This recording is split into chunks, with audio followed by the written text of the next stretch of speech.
Olá, pessoal, boa noite. Eu sou o professor Júlio Rezende. Estamos iniciando, né, esta live, este webinar hoje, né, sobre o Perseverance, né? Eu gostaria de saber se vocês estão vendo a minha tela aí. Vocês estão conseguindo me escutar direitinho? Não, está tudo direitinho. A, Tô sim. a tela que vocês estão vendo é a tela do que está o flyer do evento? Isso. Ah, tá ótimo. Então, pessoal, nós hoje, então, 7 de abril, né, de 2021, a gente está com esse evento aí para discutir um pouco sobre o Ingenuity e o futuro dos voos de exploração espacial em Marte, né? Temos também alguns convidados especiais aí conosco aí, né? Então, sejam todos bem-vindos. A gente vai tentar fazer uma apresentação rápida para deixar também um espaço aberto aí para a participação dos colegas que estão assistindo também, tá certo? Então, esse está sendo considerado agora o mês do Ingenuity, né, por conta de toda a expectativa, a questão do desacoplamento dele do rover Perseverance, né, e dar os preparativos para o teste dele.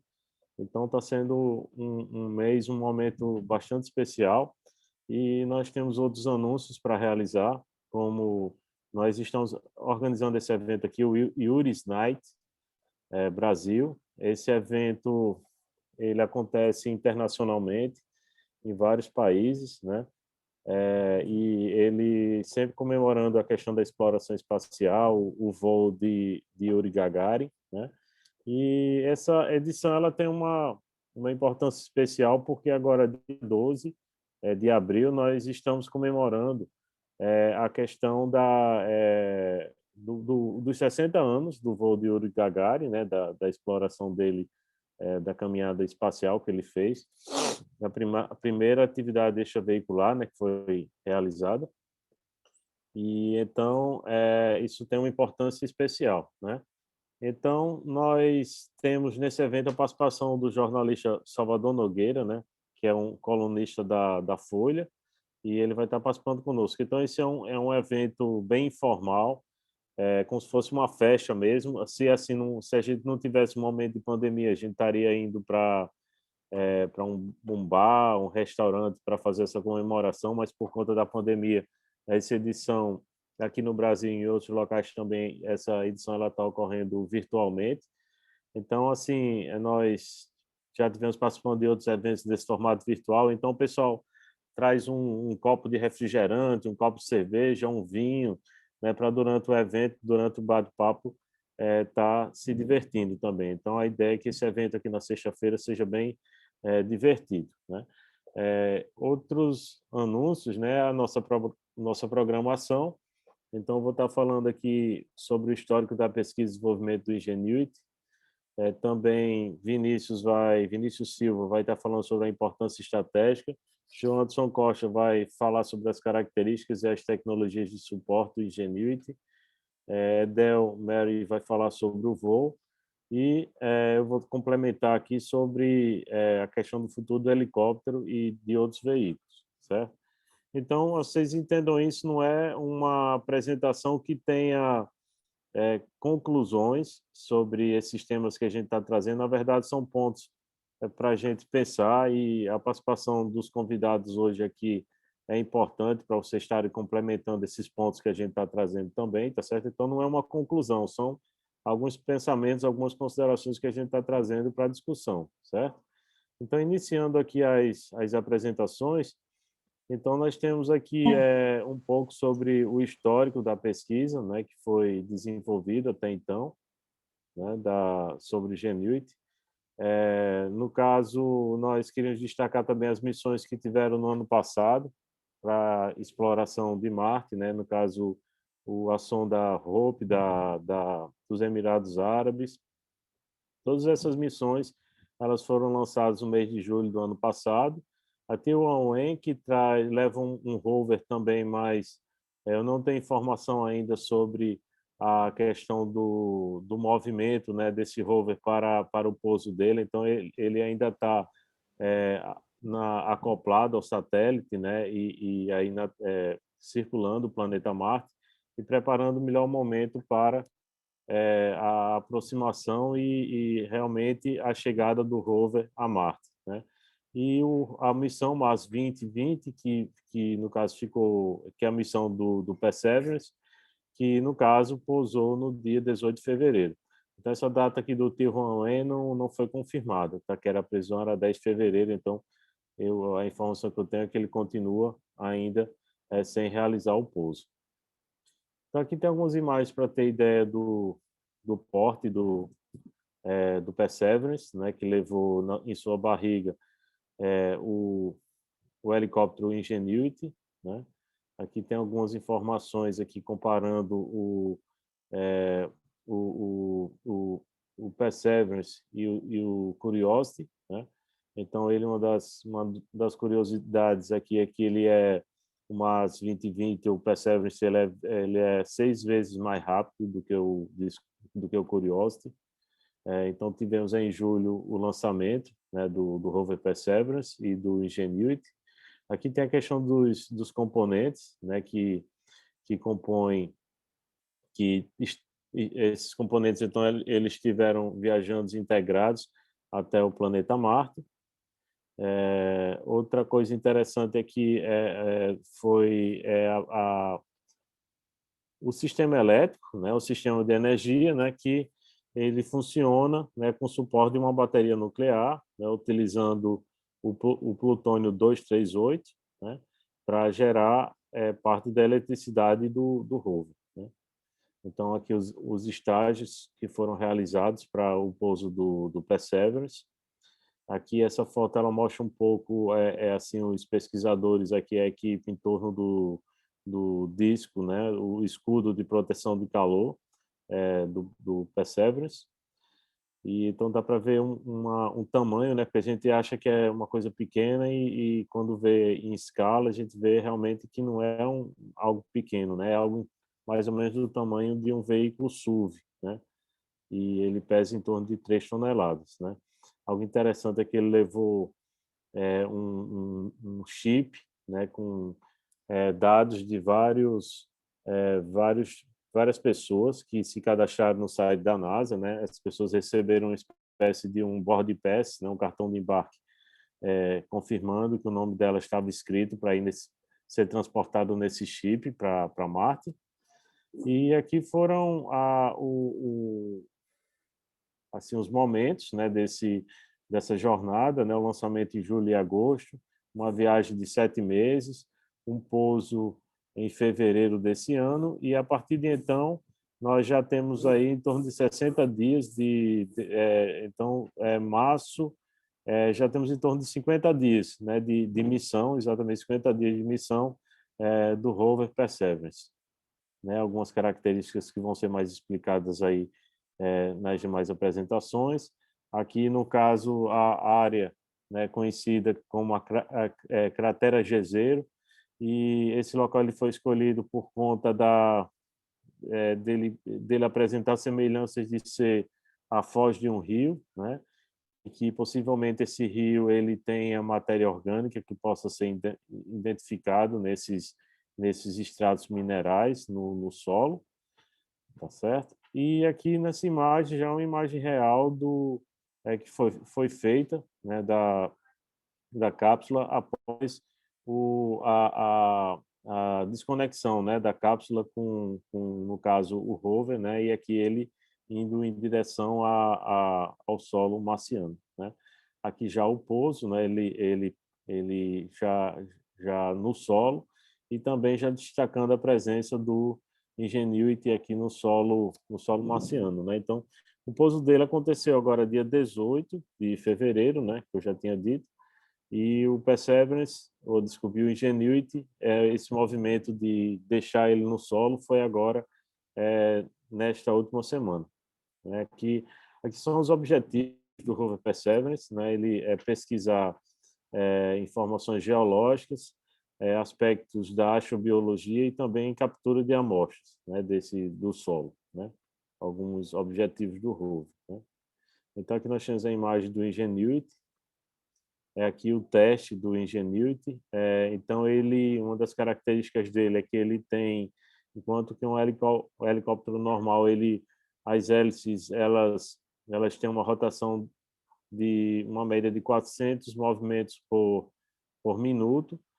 No caso do Ingenuity, ele tem uma rotação de 3.200 rotações por minuto, né? Então, é 8 vezes superior, né? Então, uma das características importantes dele, né?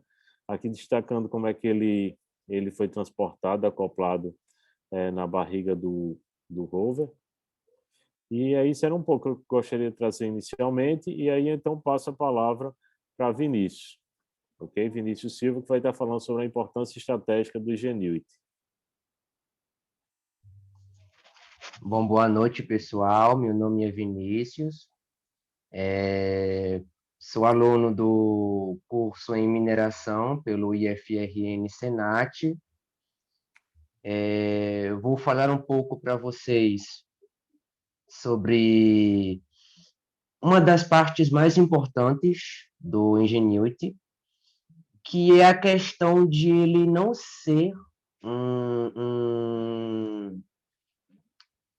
como dizer, ele não tem uma missão em si, como o rover, ele é mais uma forma de demonstração de tecnologia, que o pessoal vai explicar mais lá para frente.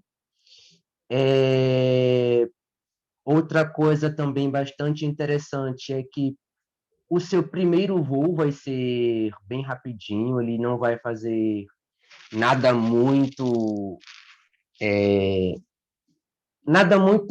sabe, por exemplo, ousado assim, é algo mais só para experimentação mesmo. Outra coisa também interessante é que o seu nome, se o professor puder passar aí rapidinho, ele foi dado por uma vencedora do concurso, né? Que foi a Vanessa Rupani. Ela é estudante do ensino médio do estado do Alabama, nos Estados Unidos. E é uma coisa que eu achei muito interessante sobre isso, é a questão de que é uma falta que isso faz também no Brasil, sabe? É uma interação a mais com o público. Essa questão de, por exemplo, a NASA escolher nomes que foram dados por jovens e não por grandes pesquisadores, e isso é algo bastante interessante que acontece nos Estados Unidos, mas que infelizmente não acontece com tanta frequência assim no Brasil.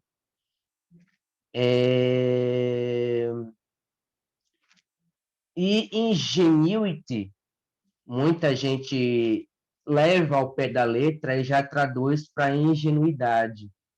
Só que ele, numa versão inglesa também, ele é composto como algo engenhoso, sabe? Como algo original, como algo esperto. Não necessariamente ingênuo, mas esperto, já que ele vai ser, digamos que 99% autônomo, sabe? Ele não vai ser totalmente, mas boa parte dele vai ser em autonomia. Agora, falar um pouquinho rapidinho sobre o rover Perseverance, algo bem rápido mesmo, já que essa parte é bem curta, por ele não possuir nenhum tipo de missão específica. O rover, eu acho que muita gente aqui já conhece, o professor Júlio já comentou sobre ele também. A missão dele é continuar as missões que antecederam, como a do Curiosity, a do Opportunity. Ele foi em busca mesmo de encontrar vestígios de vida em Marte, naquilo que se considera o foz de um antigo rio na cratera Jezero. Outra coisa interessante é que as rochas que ele vai coletar não vão vir muito rápido para a Terra. São 40 amostras, se não me engano, de rocha que ele vai colocar em cápsulas. A busca dessas cápsulas vai ser algo realizado tanto pela NASA quanto pela ESA. É uma conjunção entre as duas. E era só isso mesmo. O rover não, o helicóptero em si, Ingenuity, ele não tem muita, sabe, coisa para ser contada assim, além de uma demonstração de tecnologia mesmo, ele não tem nenhuma missão específica. É provável que, obviamente, dependendo do que acontecer com ele, missões futuras com helicópteros vão acontecer, e missões mesmo, mas, por enquanto, o Ingenuity é uma demonstração. Isso não quer dizer que ele é menos importante, não mesmo. Os próximos palestrantes vão mostrar para vocês que essa demonstração é muito importante para o futuro da exploração espacial em Marte. E o que eu tenho a deixar aqui é só isso mesmo. Deixo a minha contribuição. Qualquer pergunta que vocês quiserem fazer depois, só perguntar, que estou aqui. E é isso mesmo. Muito obrigado e boa noite a todos.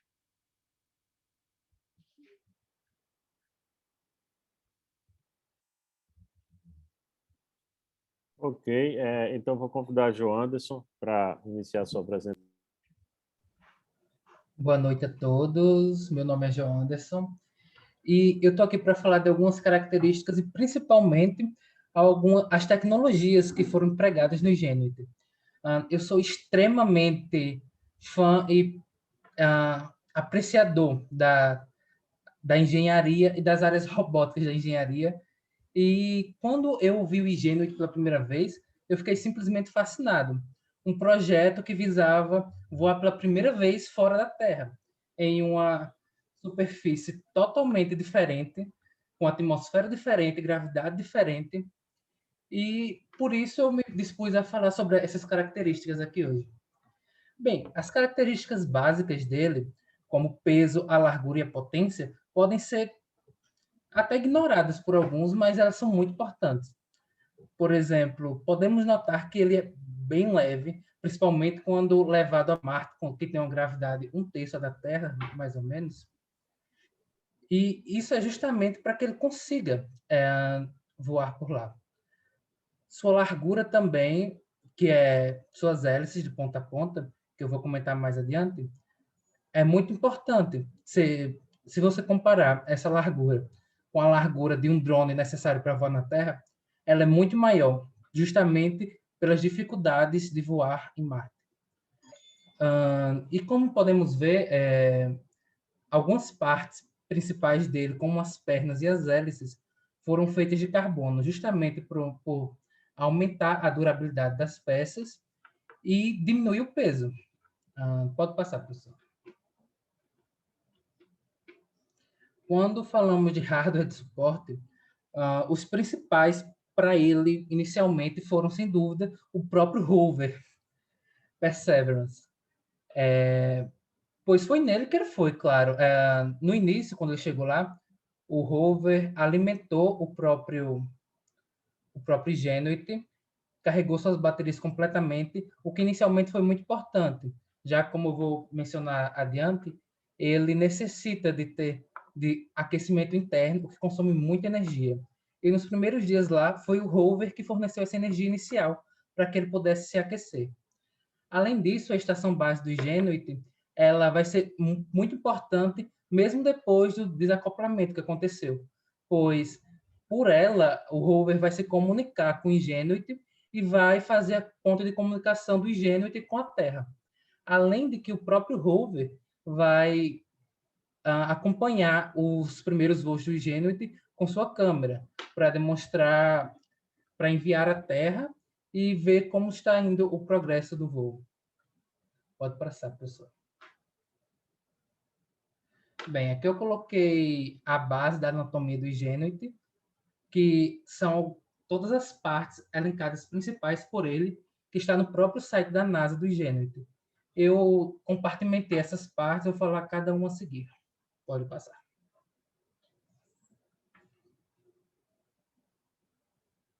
Pode passar. Bem, os motores e hélices. Como a Edel vai falar melhor na próxima apresentação sobre o voo dele, voar em Marte é algo muito complicado. A atmosfera de lá tem cerca de 1% da densidade da atmosfera da Terra. E os engenheiros da NASA colocaram principalmente a sua dificuldade em superar isso nessa área, tanto no sistema de motores, de rotores, quanto nas próprias hélices. Eles utilizam 2 pares de hélices, no caso, 4 hélices em 2 pares, e o seu sistema de motor ele é duplo. Temos 2 motores, 2 sistemas de motores diferentes, um para cada hélice, e além dos próprios motores em si, são 3 servomotores para cada sistema, para dar mais precisão para o movimento da hélice, para que o movimento dele seja bem mais preciso. São servomotores extremamente precisos, desenvolvidos por uma empresa que eu não vou lembrar agora, mas são extremamente precisos. Pode passar. O painel solar e as baterias. Como eu comentei, nos primeiros dias, o próprio rover estava alimentando as baterias do Ingenuity. Isso foi muito importante para ele inicialmente. Porém, após o desacoplamento, ele ia ter que se autossustentar. E como podemos ver, o painel solar dele é muito reduzido, tanto pelo peso, que não poderia ser muito elevado, quanto pelo próprio tamanho do rover, para não estragar a sua aerodinâmica. Então, esse painel solar, ele foi extremamente pesquisado por empresas para que pudesse ser o menor possível.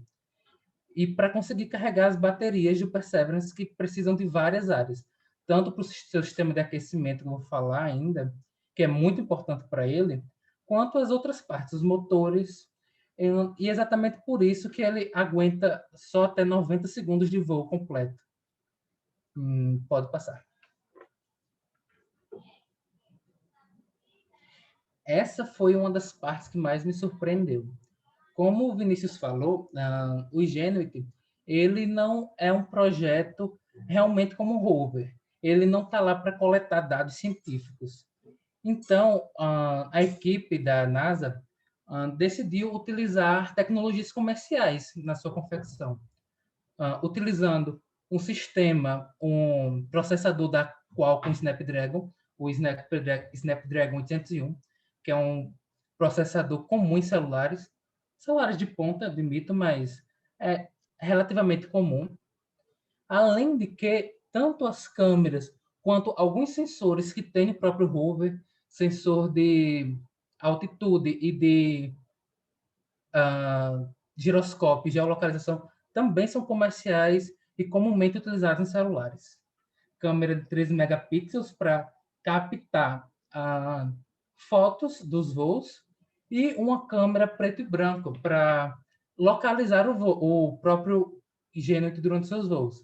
Essa câmera é utilizada para tirar fotos e geolocalizar o Ingenuity.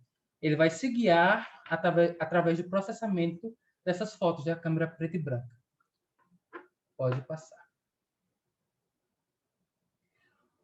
O corpo e o sistema de aquecimento. Essa é uma das áreas mais...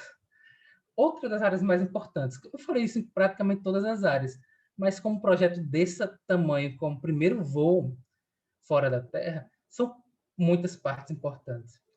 Aqui nós temos a parte do corpo que ele teve que ser tanto leve quanto extremamente resistente, e o principal, a parte de aquecimento.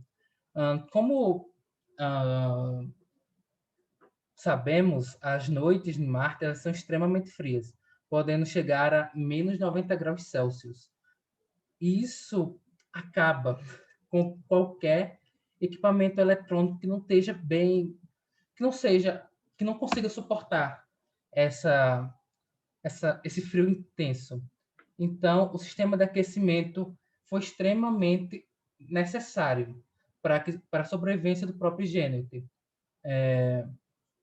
Enquanto ele estava acoplado ao rover, ele mantinha 45 graus Fahrenheit o tempo inteiro, para ter uma sobrevida maior das peças. Porém, por causa da bateria limitada, após o desacoplamento, isso teve que diminuir para 5 graus Fahrenheit, o que realmente botou à prova as tecnologias comerciais, como as câmeras que eu comentei e o próprio processador.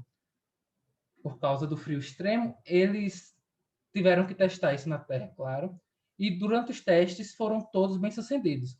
Porém, realmente não se sabe o que pode acontecer lá, o teste de fogo. Como sabemos, a primeira noite dele até agora ele sobreviveu, está tudo bem, mas mesmo assim a gente não sabe como esse frio.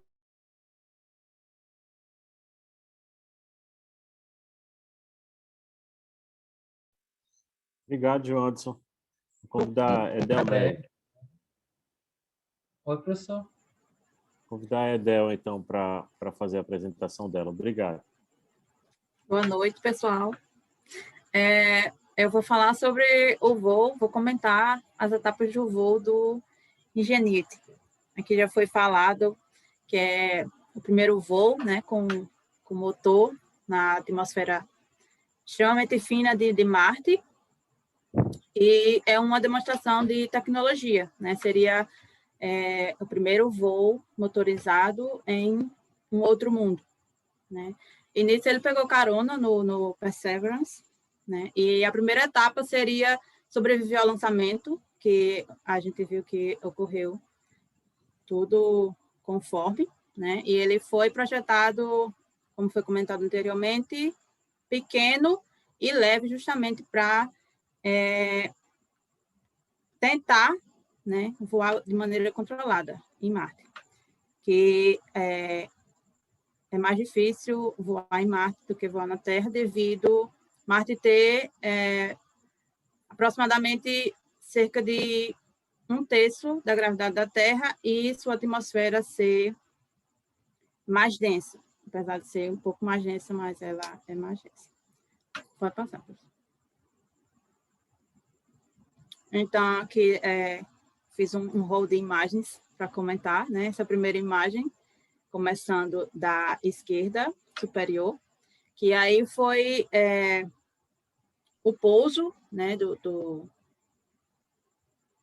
rover com o helicóptero aí na sua barriga, vamos chamar assim. E após decidido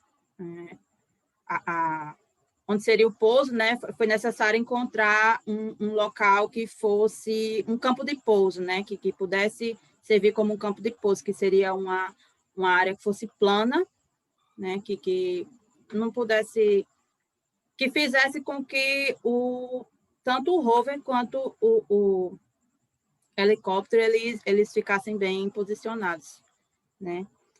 E aí temos a segunda etapa, que foi fazer o rover ele chegar até esse heliporto, né, adequado. Então, isso aí deu entrada à janela que seria os 30 dias marcianos, que é o tempo, a janela que vai ser aberta para esse experimento do Ingenuity, e vai começar no próximo dia 11, né, domingo. Então, aqui tivemos o destrave da bandeja do Perseverance para o Ingenuity ele se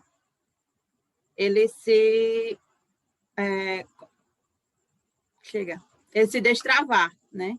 Então, no caso aqui, tem o destrave, né? Ele foi implantado na superfície marciana, a gente teve o destrave aí nessa figura abaixo, a primeira de baixo.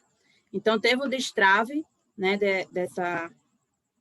do helicóptero, e ele pôde ser implantado com segurança na superfície marciana. Então, a NASA está fazendo essa divulgação de imagens na página dela, né, na página do rover. E isso aí já foram as etapas alcançadas, né? Com isso, após ele ser implantado na superfície marciana, o rover ele deu espaço, né? Após fazer as últimas comunicações do rover com os operadores do voo aqui na Terra, o rover deu espaço para que o helicóptero pudesse passar por uma nova etapa, que seria passar uma noite, né, intensa, de frio intenso na superfície de Marte, que seria menos 90 graus Celsius. Isso aí ele também já sobreviveu, né? Ele conseguiu fazer isso funcionar, né? Porque isso aí poderia congelar e quebrar os componentes elétricos, né? E a próxima etapa que está no aval aí seria ele carregar de forma autônoma, usando seu painel solar, né? Que no caso ainda não foi divulgado ainda pela NASA. Essa etapa está sendo almejada aí durante os próximos dias, né? Porque durante o dia marciano a superfície de Marte ela recebe apenas cerca da metade da quantidade de energia solar que atinge a Terra. Então, isso aí ele teria que passar por essa etapa para poder carregar suas baterias, para poder tanto sobreviver, né, às noites frias de Marte posteriormente, e tem que ter energia suficiente para alimentar os aquecedores internos e também fazer, mais uma vez, a comunicação, que ele está fazendo essa comunicação pelo rover e do rover aqui para a base da Terra, né? E aí, posteriormente a essa etapa, após uma nova confirmação de medição de energia, vai monitorar também o consumo diário de energia, os níveis solares, para poder ter o aval, né, para saber como é que ele vai fazer esse voo. E aí estamos aguardando essa parte aí. Então, assim que a equipe fizer esse link com o Perseverance vai dar as últimas instruções de voo aos controladores da missão, né, no JPL, lá da NASA. E, a partir dessas instruções, que vai determinar, no caso, quanto tempo que ele vai passar, vamos dizer assim, voando, né, que vai depender, no caso, dos padrões de vento local, como é que está a medição da bateria interna e quanto tempo que ele vai fazer isso daí. Pode passar, professor. Após essa etapa de verificação final, ele vai fazer um destrave das lâminas do rotor e vai girar as pás do rotor pela primeira vez. Isso aí seria numa velocidade abaixo do que seria necessário, né, para o voo. Ele vai fazer seus rotores chegarem até 2.500 RPM.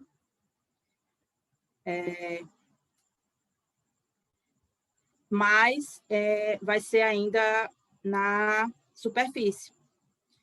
E após todas essas autoverificações, se isso estiver propriamente ideais, então ele vai decolar. Isso aí vai ser feito de uma forma autônoma, sem piloto, sem controlador, e ele mesmo vai, de forma autônoma, já foi programado para isso, óbvio.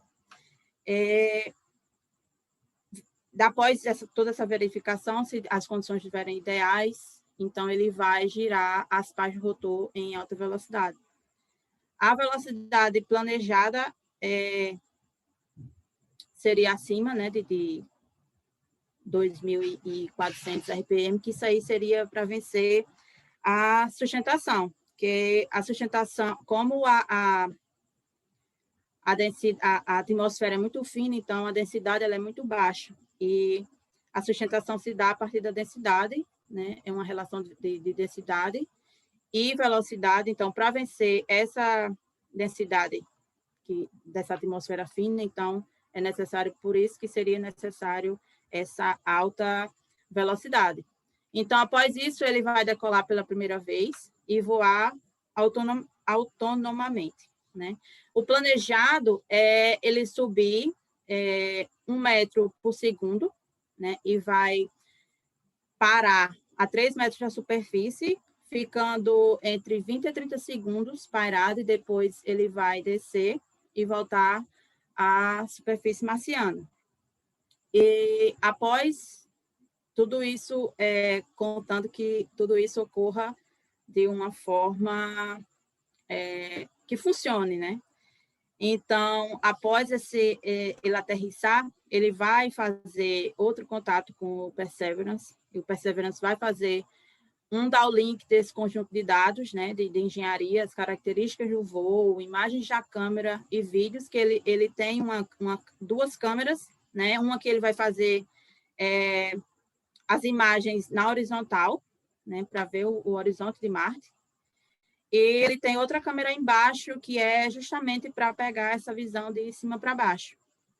E a partir daí, né, o rover ele vai fazer esse downlink e vai passar para a base aqui na Terra. E a partir desses dados baixados é que, após esse primeiro voo, a equipe vai ser capaz de determinar se vão ser possíveis outros voos, se esse voo foi um sucesso, e é a partir daí que vão ser decididos se vão ter outros testes, né? A janela seria 30 dias, começando a partir de domingo, e não se sabe ao certo exatamente quantos voos serão, né? Isso aí está incerto, porque a gente ainda vai ser visto se vai funcionar o primeiro, né? Depois dessa janela de 30 dias, depois dessa demonstração de tecnologia, é que o rover vai continuar a sua missão. Então, ele vai ficar para servir de uma base de comunicação entre o helicóptero e a Terra. Pode passar, professor. Então, aqui, essa imagem, ela é de um possível... É do campo de pouso, né que os engenheiros da NASA já propuseram. O ideal é que a zona de voo do Ingenuity, ele alcance até 300 metros, né? Nos próximos voos, eles vão tentar fazer o helicóptero alcançar, se for possível, maiores altitudes e maiores distâncias. A cada voo, ele aumentar essa dificuldade, justamente para saber como que vai funcionar essa linkagem.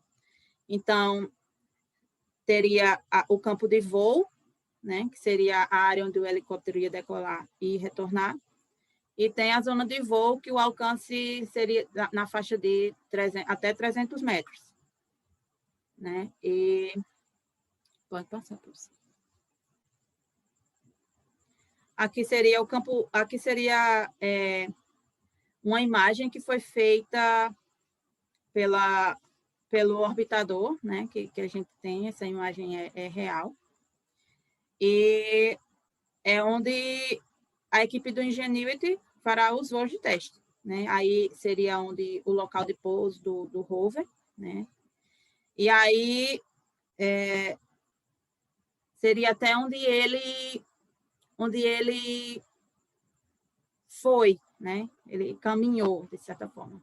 Ele caminhou até esse campo de voo, né? Essa imagem é do orbitador da NASA, Reconnaissance, eu acho o nome. E aqui seria mais ou menos aquela foto anterior, né? Essa área, essa zona de pouso é justamente essa área que eles querem fazer com que o helicóptero ele voe dentro dessa área, que é justamente para alcançar mais ou menos 300 metros. E aí tudo isso vai depender do primeiro teste, que vai acontecer no próximo domingo. Então, isso aí que vai abrir a janela. Caso funcione, terão próximos voos. Caso não funcione, aí eles vão ver como que vai fazer no próximo lançamento. E obrigada. Obrigado, Edel, pela sua apresentação. E então vou trazer um último assunto aqui, né, que é o futuro do helicóptero e de outros veículos.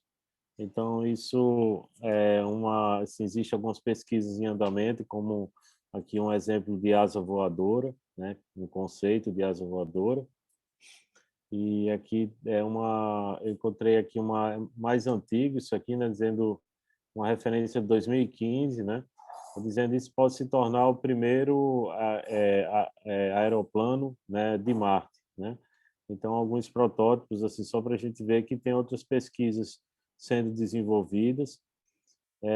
Nos Estados Unidos existe um programa chamado um programa de inovação em pequenas empresas, né? Small Business Innovation Research, né? Então, eles têm esse programa de apoio lá nos Estados Unidos e, geralmente, são pesquisas do interesse do governo americano, né? São pesquisas, muitas vezes, na área de saúde, na área de defesa, na área aeroespacial também. Então, algumas dessas pesquisas, elas estão sob sigilo e nem todas essas pesquisas, elas estão disponíveis, né? Assim, na internet, né? Para consulta, tá certo? Então, aqui um outro conceito também de uma possível aeronave, também com um veículo aqui com uma configuração também meio um híbrido aí de asa voadora. E, assim, nós temos, inclusive, conosco aqui Alisson Lucena, né? Daqui a pouco a gente vai abrir, eu vou terminar rápido aqui essa última parte, e a gente vai abrir a discussão. Acho que Alisson tem importantes contribuições também para esse tema aí, porque ele tem pesquisado permanentemente essa temática aí, e ele vai poder complementar se ele já identificou também algumas contribuições nesse aspecto aí, né? Aqui um outro artigo aqui do blog aqui do veículo Universe Today. Então, assim, ele discutindo qual seria o melhor desenho, né, de um veículo, né, para Marte, né? Então, uma coisa interessante, assim, em termos desses veículos, é que eles podem percorrer uma área geográfica muito maior do que o rover, né, caso esse teste do Ingenuity dê certo, né? Então, ele poderia trazer novos dados geológicos, né, assim, de imageamento, né? Depois esse conteúdo de imagem ele ser processado, ele ser objeto de estudo por conta dos pesquisadores da equipe da NASA, né? E então uma coisa interessante em relação à questão desses veículos voadores é imaginar que no futuro talvez eles possam ser utilizados pelos próprios astronautas, né, também para gerarem deslocamentos em áreas maiores também. E algo importante, só para complementar essa discussão também, uma das características interessantes do Ingenuity, um dos recursos importantes, é que nós ou só temos imagens da órbita de Marte, né, da atmosfera de Marte, no caso o Reconnaissance, que a Del comentou, ou nós temos imagens da perspectiva da altura das câmeras do próprio rover. Então, nós não temos ainda imagens que sejam de 10 metros de altura, que apresentem uma outra perspectiva da superfície de Marte. Então, ele vai trazer uma perspectiva totalmente nova, né, assim, alimentando novas expectativas, né, novos desejos em termos da exploração de Marte, né? Ok? Então, eu já estou encerrando a minha apresentação aqui, e então aqui realizando o convite novamente para sexta-feira, dia 9 de abril, tá certo, com a participação do jornalista Salvador Nogueira. Nós temos uma reunião da Mars Society também na segunda-feira, dia 12 de abril, às 19 horas, né, aqui ficou cortado aqui, mas a avaliação dos 60 anos do voo de Yuri Gagarin, tá? E também aproveitar para convidá-los para participar, submeter trabalhos para o Space Habitat Event. Algumas áreas são a questão da educação espacial, gestão, produção de alimentos, energia, sustentabilidade, saneamento e reciclagem, comunicação, saúde e psicologia, sistemas propulsivos de lançamento e pouso de veículos em Marte e Lua, arte e design aplicados aos habitats espaciais e desafios da engenharia, né? Isso tudo aplicado aos habitats espaciais, né? Então, essas são as nossas áreas de interesse. A gente começou a realizar uma divulgação maior a partir de ontem, né? E as aplicações elas estão abertas até o final do mês de abril, tá? Então, aqui foram os nossos contatos. dos expositores, meu e-mail, o e-mail de Vinícius Silva, de João Anderson Costa e de Edel Melli, tá? Então, muito obrigado pela atenção de vocês. E então eu vou interromper o compartilhamento aqui e vou, caso Alisson possa ligar aí seu microfone ou ligar sua câmera, Alisson, se você pudesse complementar mais, assim, pelo que você está pesquisando do tema de asas voadoras, né? Se você já leu algum artigo também que possa complementar essa discussão sobre a questão da futura exploração, né, de Marte através desses veículos. Não sei se Alisson está em Oi, condições de professor, boa ligar. noite. Estou aqui Boa noite, online, Alisson. só tô sem câmera. Ah, tá. Ok. Boa noite a todos. Gostei muito, parabéns pela apresentação de todos, muito bom mesmo. Hoje foi um dia, eu trabalho aí num projeto com o professor, o projeto Aedes. Passei o dia todinho hoje mexendo no danado da aeronave. A evolução foi pouca, então participar aqui hoje está sendo muito bom, está sendo um momento de relaxamento, de aprendizado, né? Minhas experiências em aeronaves são todas aqui na Terra, né? Então, captar a informação de vocês aí nessa parte de Marte, para mim, é muito importante. É uma parte que eu pesquiso muito pouco, estou aprendendo ainda, mas eu acho assim que o que a gente tem feito aqui na Terra assim, como é que eu vou explicar para vocês? A gente tem tentado, principalmente nos últimos anos, conciliar características diferentes de aeronaves, né? A gente tem duas categorias muito bem definidas na parte de vantes. Essas categorias são as de asas rotativas, né? Onde a gente tem aí os helicópteros e agora, mais recentemente, os drones. E aí também a gente tem a categoria dos asas fixas, né? Que são os aviões. Onde o mais conhecido aí é o avião em si, né? E um salto de evolução com essa parte de tecnologia de estabilidade, que é muito usado também nessa exploração, são as asas voadoras, né? Consideradas aeronaves praticamente perfeitas, porque quase toda a sua estrutura é capaz de gerar sustentação. Então, se eu fosse sugerir hoje um projeto para tentar, né, começar uma pesquisa para um veículo de asa fixa para Marte, com certeza seria uma asa voadora. Toda a sua estrutura é capaz de gerar sustentação. A gente vai ter aí o mínimo arrasto, né? Não tem empenagem, não tem estabilizador vertical, dá para tirar estabilizador vertical horizontal. Então a gente vai ter uma eficiência melhor. Agora, pelas pesquisas que a gente tem desenvolvido aqui, tentando juntar as melhores características de cada tipo de aeronave, eu acho que a evolução seria um híbrido, né? A gente vai ter que juntar aí já essa experiência do drone, que foi levado para lá, com a aeronave de asa fixa. Então, eu não tenho lido muita coisa, né, sobre essa parte aí. Estou focando bastante aqui nas pesquisas que a gente já tem. O tempo tá pouco, mas eu acho que essas informações que vão vir agora dessa aeronave que eles estão testando lá, esse tipo de drone, vai dar um salto muito grande para as novas pesquisas, né? A partir da hora que eles nos revelarem, né, as informações de como foi, né, se teve sucesso, se não teve, onde teve sucesso, onde não teve, porque às vezes a gente termina aprendendo mais quando a coisa dá errado do que quando dá certo. Então, quanto mais a gente puder captar informações sobre isso daí, eu acho que vai ser o futuro aí das pesquisas.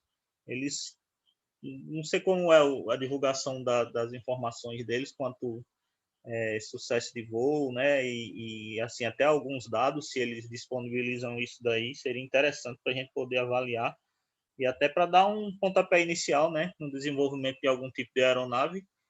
Quem sabe a gente não consegue desenvolver alguma coisa, mandar lá para eles e terminar testando, né? Não custa nada sonhar. Eu acho que a gente tem que pensar nisso daí.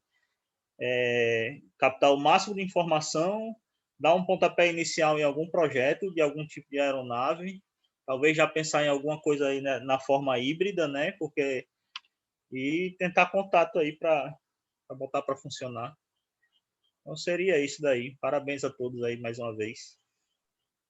O Alisson, tem outra pergunta para colocar para você. Essa questão dele ter uma rotação 8 vezes superior a um drone comum. No caso, então, um drone como ele estaria aí com 400 rotações, ele estaria aí com uma rotação de 3.200 rotações por minuto. Assim, é um desafio tecnológico muito grande isso, ou isso são de repente possibilidades que já são facilmente disponíveis? Qual a sua avaliação em relação a essa questão da velocidade do rotor? A gente já trabalha com essas rotações, a gente já consegue trabalhar aqui, né? Então, assim, a partir da hora que você tem a necessidade dessa rotação tão alta por conta da atmosfera, compensação também, a atmosfera termina ajudando a atingir essa velocidade, né? Porque vai representar menor resistência. O que a gente usa muito aqui, né? Aqui na nossa atmosfera, a gente prefere ter torque do que velocidade, porque a resposta do piloto automático ela é muito mais rápida, vamos dizer assim. Lá, como ele trabalha numa rotação muito alta, para mim fazer uma correção, eu tenho que fazer uma variação muito grande. Por exemplo, baixar de 3.000 para 2.000 rotações, então eu tenho que variar 1.000 rotações de uma vez. Aqui na atmosfera terrestre, não. Eu trabalho, vamos dizer, com 400, 500 rotações, aumento o passo da hélice. Então, para mim variar, no caso de uma necessidade, eu só preciso baixar 50 rotações, 60 rotações, então é muito mais rápido. Mas por conta da atmosfera lá, ela existe, né, essa rotação, mas a tecnologia que a gente tem aqui já é suficiente. A gente trabalha já aí na faixa de até 9.000 rotações já, motores elétricos, tranquilamente. Obrigado, Alisson. Tem um comentário de Eduardo Oliveira aí. Se Eduardo quiser abrir o áudio, a câmera também para realizar o comentário, fica à vontade, Eduardo. Não sei se é possível.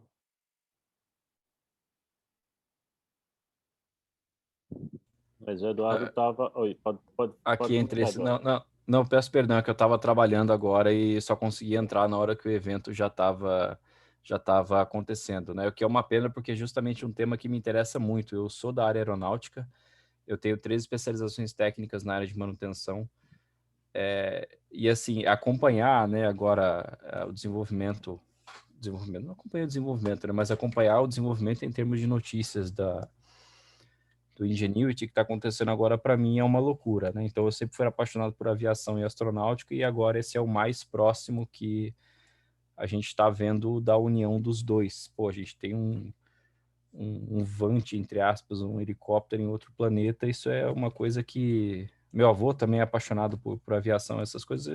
A gente conversa sobre isso, até agora ele não acredita. Mas o comentário que eu fiz aqui é justamente... Bom, eu coloquei aí, né? Imagino que a característica de pouso e decolagem vertical seja muito importante, dado o ambiente marciano, sem muita disponibilidade de espaços para pousos e decolagens corridas. É claro que agora a gente já teve no próprio pouso da Perseverance, pela primeira vez, um sistema de navegação ativo.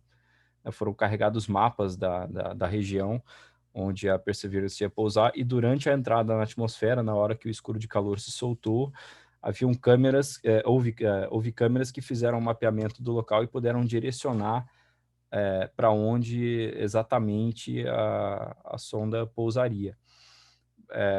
Imagino que para missões futuras com aeronaves em Marte, e a NASA tem um projeto para Titã também, mas eu imagino que missões assim, esse tipo de sistema vai existir até para guiar o voo de uma forma mais segura, mas como eu comentei, dado ali o ambiente, né, onde não existem pistas para você fazer um pouso, uma decolagem e corrida com segurança, eu imagino que seja importantíssima a questão da decolagem a decolagem do pouso vertical. Então, eu acho que qualquer tipo de veículo que vá ser desenvolvido, independente da finalidade específica de tamanho, capacidade de carga, etc., o VTOL, né, o pouso e decolagem vertical, vai ser crucial aí.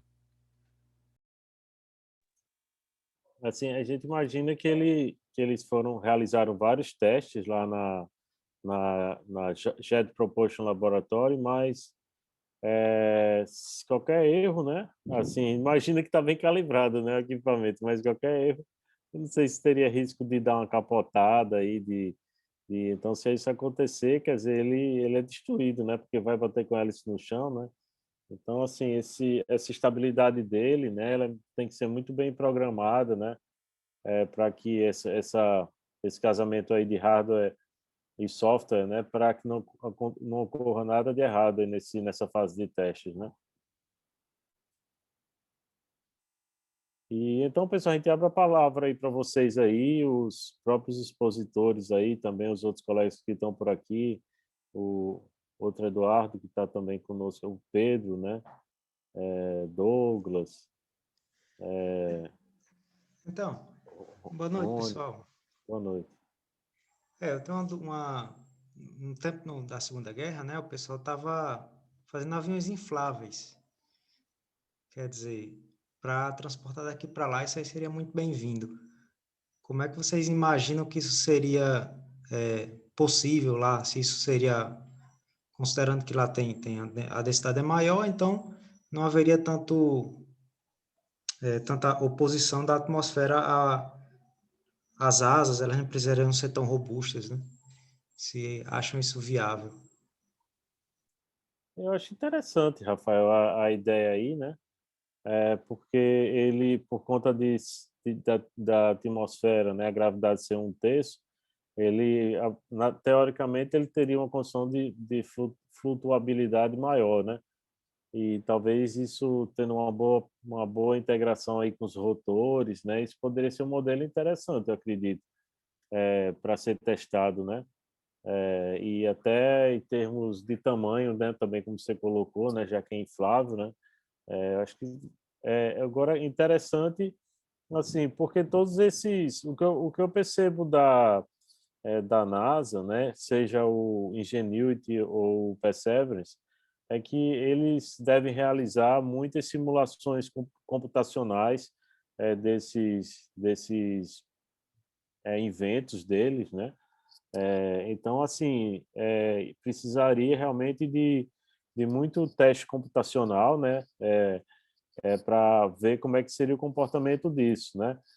Até assim, aproveitando o que Alisson teve falando aí, em relação à questão da asa voadora, parte da equipe do AEDS, eles trabalham justamente com essa parte de modelagem computacional. Então, eu não sei o nome do programa aqui, Alisson pode até me confirmar o nome do programa, que aí é feito o teste, né, desse modelo, né, desse protótipo 3D, né, que está feito num ambiente, digamos assim, virtual, né, num ambiente CAD, né, então ele é testado nesse ambiente computacional para ver como é que são as respostas perante alguns fatores ambientais, né?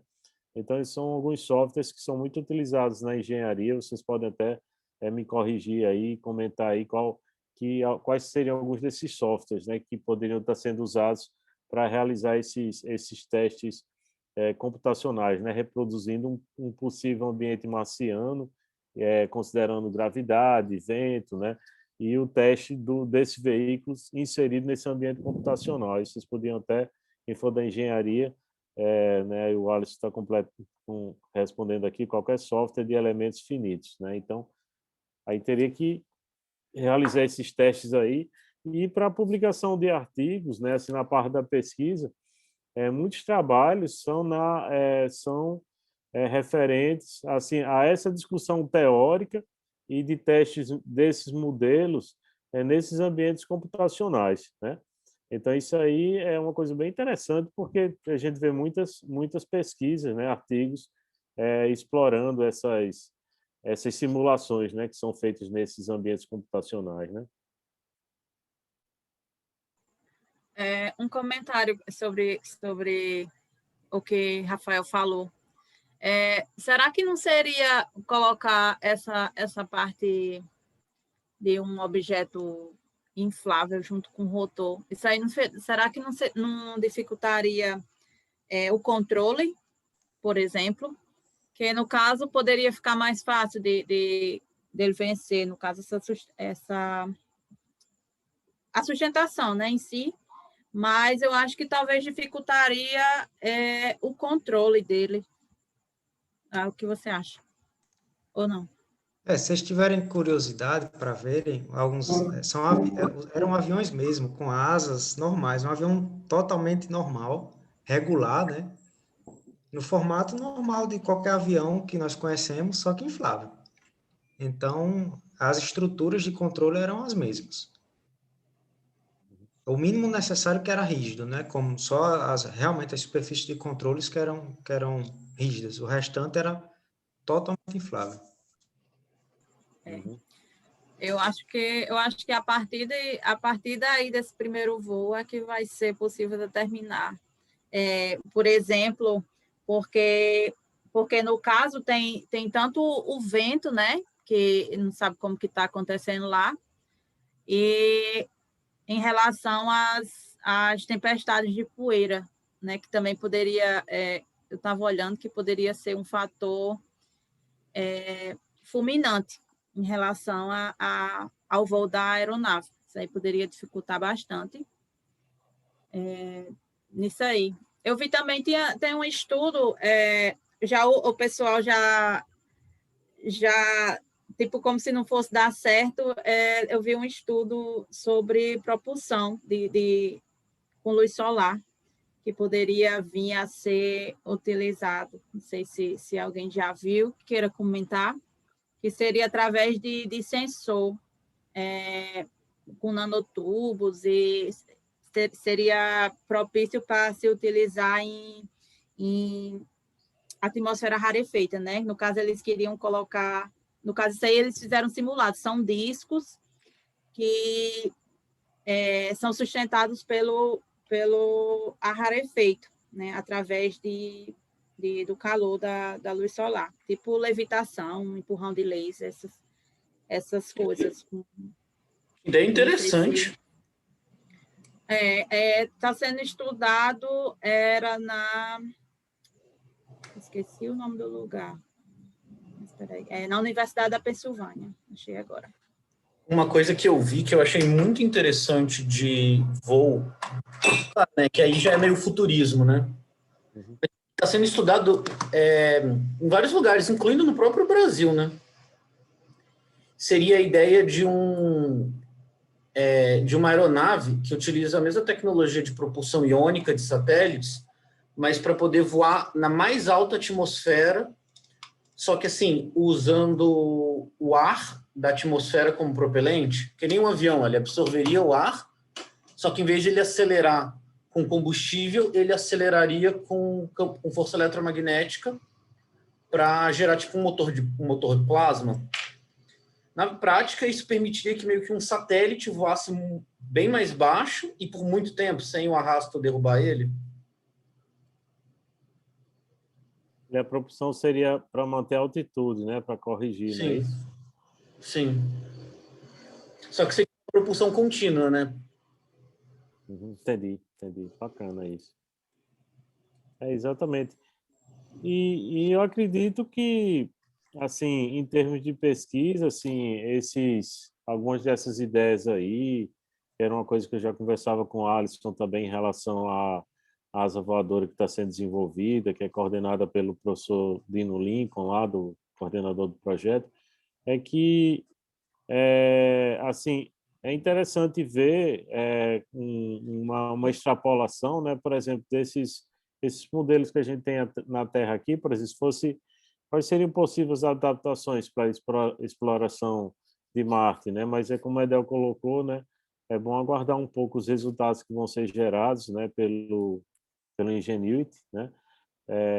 E assim, se fossem realmente, se esses dados eles fossem abertos, né?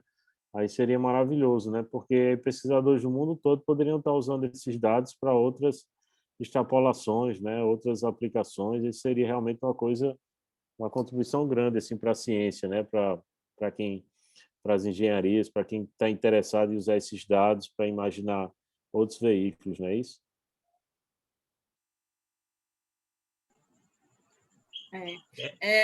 Tem muita gente se perguntando, e se não voar? Aí, se não voar, vira tralha espacial.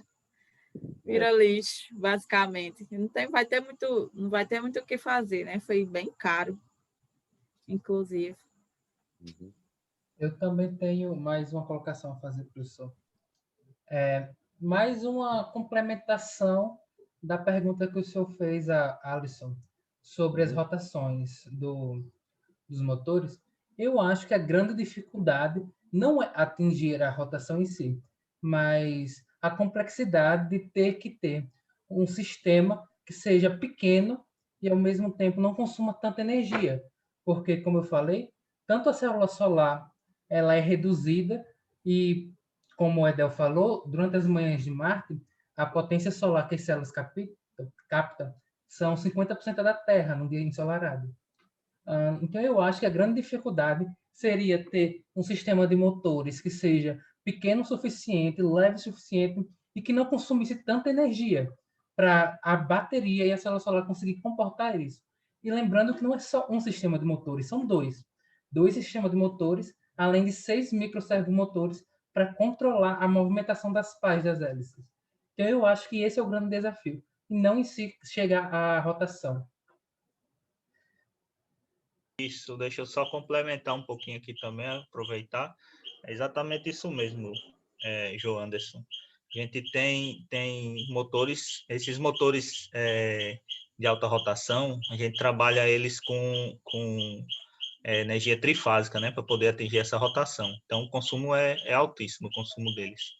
Mas a gente vai ter aí um salto, eu acredito que no mais tardar em 10 anos, das baterias, né? A gente tem muita pesquisa em cima de baterias. Então, se ele funcionar, voar tudo direitinho, a tecnologia do voo vai estar aprovada e a própria aeronave já vai dar um salto quantitativo muito grande com o avanço das baterias. Acho que no máximo 10 anos vamos ter baterias aí, no mínimo, 3 vezes a capacidade que a gente tem hoje, né? Baterias lipo, né? Ele deve ter levado uma lipo, que é o que a gente usa hoje, com grafeno. Já é a última geração de bateria lipo que a gente está utilizando. Já está até disponível no mercado, bateria com grafeno. A gente já tem feito algumas pesquisas aqui com elas, em torno de 30% a mais a gente já consegue. Mas eu acredito aí que 3 vezes mais, no máximo em 10 anos. Então já vai ter um salto muito bom. E é como a Edel falou, né? O teste dele tem que dar certo, né? Se não der certo, também vai trazer resposta muito boa, né? E se os dados estiverem disponíveis, eu já acredito que talvez a próxima missão já leve uma aeronave híbrida, com características talvez de uma asa voadora e de um drone, já na mesma aeronave. Acho que eu vou gostar muito de ver isso. É o que a gente está pesquisando muito aqui hoje, né? Seria isso aí. Isso. Aqui o Vitor está comentando aqui no chat que talvez pelo fato da concentração de oxigênio em Marte ser muito baixa e, consequentemente, o risco de explosões ser menor, a utilização de hidrogênio como gás para esses dirigíveis marcianos seja algo possível, né? Aí realmente vem lembra um pouco a tecnologia MOXIE, né? Ela está a bordo do Perseverance, né? Que eles vão tentar processar a atmosfera de Marte, né, os gases que tem em Marte, para produzir oxigênio e hidrogênio, né? Então, isso aí dando certo também o teste do MOXIE, né? E seria possível a gente imaginar uma extrapolação, né, para utilizar o hidrogênio como fonte de combustível, né, para esses veículos aí, né? Aí já é a pesquisa que está a bordo do Perseverance, né, que vai responder isso, né? Essa tecnologia do MOXIE, né, que é mais ou menos uma caixa, mais ou menos 18 quilos, que está embarcada um pequeno laboratório, né, a bordo também lá do Perseverance, né. Então é isso, pessoal. Obrigado aí pela atenção de vocês aí, né, pela participação de vocês. Aqui, Rafael aqui está comentando que o bom de Marte é que podemos utilizar reatores nucleares e ninguém reclama, exatamente.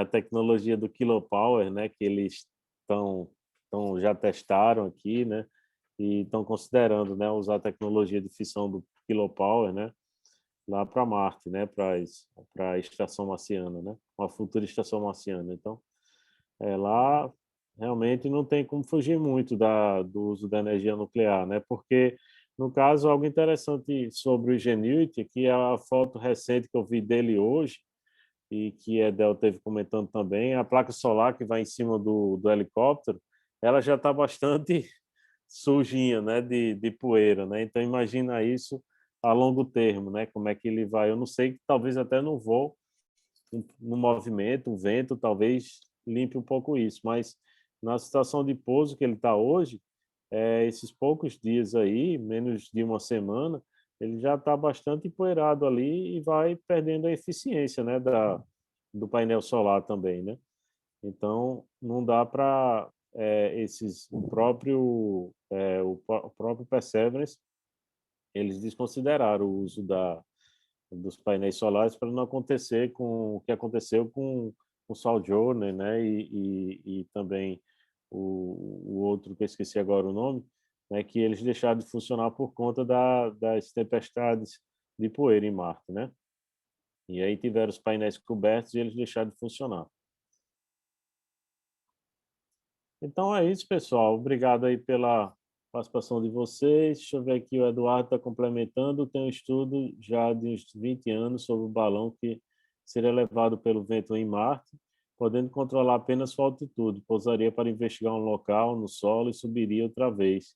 Creio que era um estudo conjunto da NASA e da Agência Europeia, mas posso estar enganado. Realmente seria bem interessante resgatar esse modelo aí, né?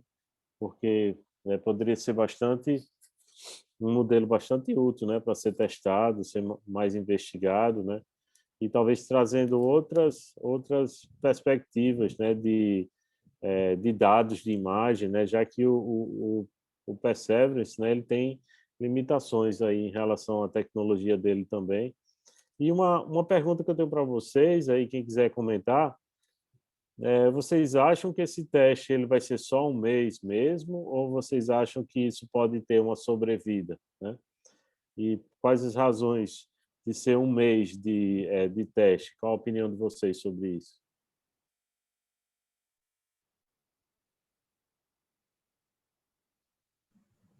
Olha, professor, minha opinião é que vai depender muito de como o Ingenuity vai suportar esses primeiros dias do primeiro teste. Porque, como o senhor falou, a placa solar já começou a ficar suja, podendo diminuir a eficiência, e ao longo dos dias, o frio contínuo pode desgastar algumas partes internas dele. Claro que ele tem um sistema de aquecimento, mas não é 100%. Vai diminuindo a durabilidade dele aos poucos. Então, vai ser como ele vai se comportar durante esses 30 dias. E, além do que, o próprio rover Perseverance, ele é uma base de suporte para o Ingenuity.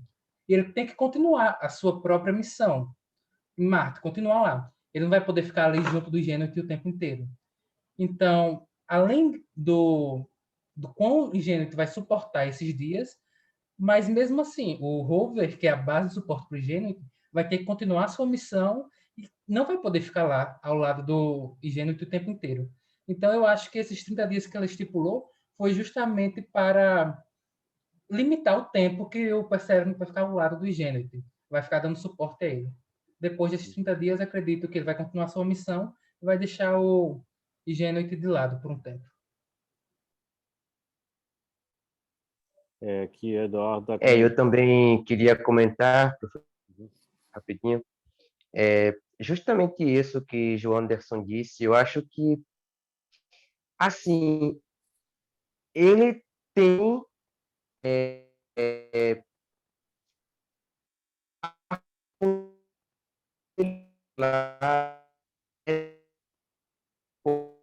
sabe? Eu acho que o Ingenuity não foi criado para durar muito, ele é mais realmente algo de teste mesmo. O primeiro, sabe? O teste é o bora ver se dá certo. Então, claro, né? A gente com os rovers, né? Sempre acaba mais do que o esperado. Tem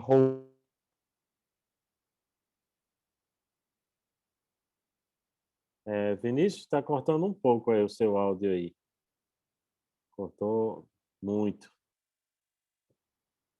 Pessoal, A gente está chegando aí às 9 horas, então, tendo em vista aí já 1h30 aí, eu vou pedir a vocês para a gente estar encerrando agora o evento, tá? Obrigado pela participação de vocês, foi muito boa, porque não é um tema de poucos pesquisadores, é um tema que pode envolver muitas pessoas, né? Assim, vários interessados aí nessa temática aí, e a gente tem um grupo na Mass Society, tá? Eu não sei se todo mundo aqui faz parte desse grupo. Eu estou colocando aqui meu WhatsApp, tá? Vou colocar separado aqui que fica mais fácil de entender. Então, quem quiser fazer parte do grupo do WhatsApp da Mass Society Brasil, aí vocês podem mandar um alô aí para o meu WhatsApp, tá? E então a gente adiciona e pode manter as discussões lá no nosso grupo, tá? Então é isso, pessoal. Muito obrigado aí pela participação de vocês e boa noite a todos. E vamos mantendo aí o contato aí, reforçando o convite para sexta-feira, tá? Com Salvador Nogueira. E também, no caso, na segunda-feira, que a gente vai fazer um evento aí discutir um pouco sobre o Yuri Gagarin, né? Essa questão dos 60 anos do voo dele, tá bom? Muito obrigado e boa noite, pessoal. Boa noite, professor. Um abraço, obrigado.